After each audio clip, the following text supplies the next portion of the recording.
Daniel, meu recado vai para você, jovem, adolescente, principalmente que está nos anos finais do ensino médio, primeiro, segundo, terceiro ano, e que já enxerga no futuro a questão do mercado de trabalho, que para muitas pessoas é algo bastante assustador. E uma grande porta de entrada, principalmente no ramo em que você quer seguir, são os estágios. Para isso, vou conversar com o presidente da Associação Brasileira de Estágios, Carlos Henrique Mencassi. Presidente, obrigado por nos atender. Fala sobre essa carreira de trabalho e o estágio, a importância de você, jovem adolescente, começar dentro desse mundo como um estagiário para ganhar experiências. Boa tarde. De fato, nós temos hoje no Brasil um índice de desemprego altíssimo e, como em qualquer lugar do mundo, para o jovem entrar no mercado de trabalho, isso é muito mais complicado. Ele tem um índice de desemprego que é o dobro do que o adulto normal. Então, todo país do mundo tem uma política de inserção de jovens. E a política pública do estágio e da aprendizagem são extremamente benéficas para o jovem entrar no mercado de trabalho. Porque na primeira entrevista que o jovem vai fazer para conseguir entrar no emprego, ele vai ser perguntado qual é a sua experiência. E ele vai falar, nenhuma, não tem experiência. Ele pode falar, olha, eu tenho uma banda, eu trabalho com assistência social, eu posso falar algumas experiências desse tipo, que é muito positivo, e isso já vai a primeira dica, né? Quem faz esse tipo de atividade social, ou mesmo, por exemplo, ele faz parte de um centro acadêmico, ou é diretor do centro acadêmico, ou ele tem um grupo, isso já são experiências importantes para ele apresentar. Mas, quando ele faz um estágio, o que acontece? A empresa tem grandes benefícios, ela não paga INSS, fundo de garantia, a Bolsa Auxílio, às vezes é menor que um salário mínimo, às vezes é maior, mas, enfim, ele tem uma possibilidade de aprendizado, de conviver no ambiente de trabalho e começar a criar o seu currículo. E isso é fundamental para depois ele conseguir o primeiro emprego dele. Ele vai ter aprendizados de coisas que ele nem imagina. Por exemplo, atitudes e posturas dentro de uma empresa, toda a parte hierárquica, que normalmente um jovem não está acostumado na sua turma, os termos que ele vai usar, não vai usar muito menos gíria, praticamente não usar palavrão nem pensar. Quer dizer, tudo muda a forma de atitude, comportamento e também a parte de conhecimento, né? Então, muitas vezes o jovem, quando faz um estágio, ele fala, isso aqui eu não gosto, isso aqui eu não quero para a minha vida. Ou ao contrário, que bacana, tem um ramo aqui, tem uma área da empresa que eu acho super bacana e vou estudar isso. Quem sabe eu consigo fazer uma faculdade nem que seja por à distância, né, o EAD, ele começa a entender coisas que ele possa, de fato, encarar como uma carreira para o futuro dele. Então, o estágio ele tem uma importância fundamental, não só para a inserção no mercado do trabalho, como para a pessoa decidir itens importantes que vão seguindo a carreira que a pessoa vai seguindo, né? Uma estratégia de carreira. O que é uma estratégia de carreira para um jovem? Ele planejar o que ele precisa estudar, o que ele precisa fazer, conhecer, para conseguir chegar lá em cima. Então, isso aí leva tempo, mas o mais importante é ele ter esses degraus de aprendizado, porque senão ele passa anos e anos, por que caminho eu vou? E passa mais um ano, e por que caminho eu vou? Então, assim, o estágio é uma maneira muito importante desse jovem conseguir achar seus caminhos e também estimular ele a estudar. Presidente, então esse é o caminho para os jovens que nos acompanham, que estão ali no primeiro, segundo, terceiro ano do ensino médio. Para conseguir essas vagas, eles precisam ter acesso a cursos, enfim, alguma prática específica. É uma boa porta de entrada e um diferencial para essas vagas? Sem dúvida. Veja, a lei do estágio ela fala em 16 anos. A idade mínima, e na lei da aprendizagem 14 anos, que é uma lei também muito boa, muito legal, porque também a pessoa, além de fazer a parte prática na empresa, ela tem que fazer 30% de aula teórica numa instituição, normalmente sem fins lucrativos, para poder atender a lei. Então é muito bacana que ele vai aprender também já algumas coisas profissionalizantes. O que acontece? Todo mundo passa por um processo seletivo. E aí é que é o problema. Então, você está concorrendo com o teu vizinho, está concorrendo com o teu amigo. Pode ser que vocês dois entrem, mas pode ser que a diferença de fazer questão de você ser contratado ou não. Então, e também não desanime, porque a experiência de fazer entrevista é muito importante. Às vezes você faz 4, 5, 6 entrevistas e nenhuma te chama. Mas na sétima você já está muito mais preparado, você está muito mais amadurecido, treinado, e aí você vai conseguir. Então também não pode ter que ter a persistência. A persistência é fundamental na vida profissional de uma pessoa, principalmente no começo, onde você leva muitas portas fechadas. Mas para cada 10 portas que se fecham, de repente uma abre, e lá você vai ter uma carreira maravilhosa. Então tem que ter a persistência, insistir, e aí você vai conseguir. E quando o estagiário ele começa na empresa, passa o primeiro mês, segundo mês, vai para o terceiro e ele olha para o lado e vê que o trabalho dele está praticamente semelhante ao de uma pessoa contratada. O que se deve fazer? É o correto dar uma tarefa da mesma igualdade para um estagiário do que aquele que já está há anos dentro da empresa?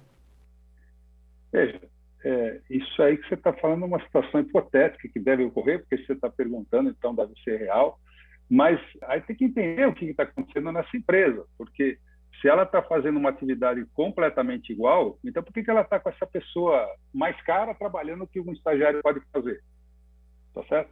Ou você está perguntando ao contrário, né? Eu já estou perguntando o inverso disso, né? Porque se é uma atividade mais básica, que não precisa de uma supervisão, que não precisa de uma atividade mental, ou esse estagiário é tão bom que em 3 meses ele aprendeu tanto e já está fazendo uma atividade de um profissional, pô, que legal, ele vai acabar sendo efetivado, ele vai ser, com certeza, convidado a fazer parte dos quadros da empresa. Então, é uma coisa interessante, entendeu? Porque acontece, tem pessoas jovens que são extremamente capacitadas e, de fato, elas pegam muito rápido o trabalho, hoje, principalmente muito digitalizado, que isso facilita para os jovens e para os mais velhos nem sempre. Então, isso pode até ocorrer, mas isso não quer dizer que existe uma questão injusta, né? Quer dizer, a questão pode ser momentânea. Agora, se tiver coisa injusta, você também tem razão no que está falando. Então, essa empresa precisa rever as suas atitudes e seus comportamentos junto a esses jovens. Mas tudo pode acontecer. É tudo variável. O mundo realmente ele não é uma coisa totalmente justa como a gente gostaria que fosse, né? A gente gostaria que tudo fosse bonitinho, em ordem, muito bacana. Existe algum dado? A gente pega, digamos assim, os grandes cargos dentro de uma empresa. Na grande maioria, eu não sei se tem um estudo sobre isso, quem chegou, digamos assim, no topo de uma empresa ou muito perto disso, ele começou como estagiário ou é algo muito raro, ainda muito distante? Não, isso acontece, não é tão distante, não. Se você entra numa empresa, por exemplo, uma indústria automobilística, tá certo? Qual é a chance de você chegar presidente lá? É muito baixo. Por quê? Porque é uma indústria que ela está toda estabelecida, tem todos os cargos e a expansão dela é muito pequena. Então, a chance de uma pessoa jovem chegar lá no topo é muito raro. Você pode, eu não fui lá ver, mas eu tenho certeza que todos os presidentes dessas grandes montadoras de carro são pessoas bem mais velhas, que ficaram 20, 30 anos lá para conseguir chegar lá em cima. Você pega e entra num ramo, num setor que está nascente, entendeu? Então, quando eu sou da época que entrou assim, as empresas de celular, a TIM, a Claro, a Vivo, pô, as pessoas que entravam nessas empresas, elas subiam muito rapidamente para supervisão, gerente, porque elas estavam expandindo, elas estavam em verdadeira explosão de crescimento e elas precisavam de pessoas para promover. O que eles iam promover? As pessoas estavam de baixo porque elas tinham experiência. Então, aqueles melhores que tinham liderança, boa comunicação, eles subiam, né? É lógico, conhecimento técnico também, não podemos esquecer. E aí essas pessoas chegaram a cargos muito novos. Então, as pessoas novas que chegam em liderança, elas entram em setores que têm forte expansão. Então, quando você entra num setor, qual setor eu vou entrar? Entendeu? É lógico, você fala, eu quero entrar em banco porque é o banco que mais dá dinheiro, a gente vê milionário por aí. Tudo bem, setor financeiro. Tudo bem. Mas tem setores, por exemplo, agora a gente vê a explosão do e-commerce, né? Toda essa parte de digitalização, compras por entrega e tudo mais, quer dizer, tudo isso aí teve uma explosão. Quem entrou nesse ramo, e aí tem, dentro desse ramo do e-commerce, tem 1 bilhão de coisas. Por exemplo, você vai ver a parte de logística, a parte de processos de pagamento, processos de cobrança, administração, gestão de estoque, logística. Quer dizer, você tem um ramo gigantesco. Quando você abre essa portinha lá para dentro, é gigante. Então, são inúmeras indústrias, falar indústria sem modo de falar, né? Empresas que, dentro desse ramo, elas contrataram muita gente, e muita gente de TI também, né? Quer dizer, então são setores que estão crescendo muito e que as pessoas que entram sobem rápido. Por quê? Porque é uma área que está iniciando, ela está em plena expansão. Presidente Carlos, um assunto importante, principalmente levando em conta uma carreira inteira no mercado de trabalho. O estágio, ele vale, principalmente quem pensa lá no final, em uma aposentadoria dentro dessa previdência hoje aqui no Brasil. Ele vale como uma carga horária de trabalho durante toda uma vida? Não. No estágio, você não tem recolhimento de INSS, inclusive é os benefícios que é concedido para a empresa contratar um estagiário. A empresa não vai pagar INSS, fundo de garantia, não vai pagar multa rescisória se ela te dispensar, ela não vai pagar 13º salário, tá certo? Se ela quiser, ela vai dar um benefício no final do ano, mas isso ela não é obrigação e praticamente nenhuma dá. Então, esse é o benefício para a empresa, porque treinar custa caro, entendeu? Muitas vezes, quando você põe um estagiário lá, tem que ter uma pessoa do lado acompanhando, ou pelo menos durante o tempo, faz o seja bem-vindo, vai acompanhando e vai cuidando. Isso custa caro, porque é um profissional normalmente muito caro que está fazendo isso, ou bem mais caro que o estagiário. Enfim, a parte de aposentadoria, e aí eu acho que vocês têm que ter um cuidado principalmente especial nisso daí.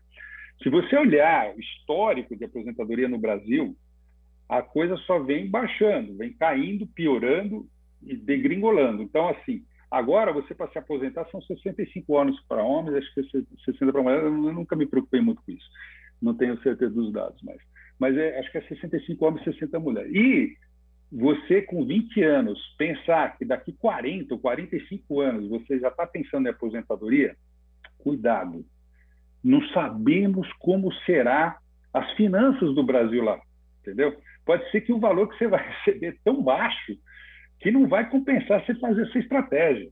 O melhor mesmo que você tem que fazer é uma estratégia de carreira, uma estratégia para ganhar dinheiro e guardar para que você tenha, de repente, uma renda lá no futuro para você poder ter uma sua vida de velhice sossegada. Porque senão, assim, daqui 40 anos, sinceramente, é um risco tremendo você ter uma velhice meia dura, difícil.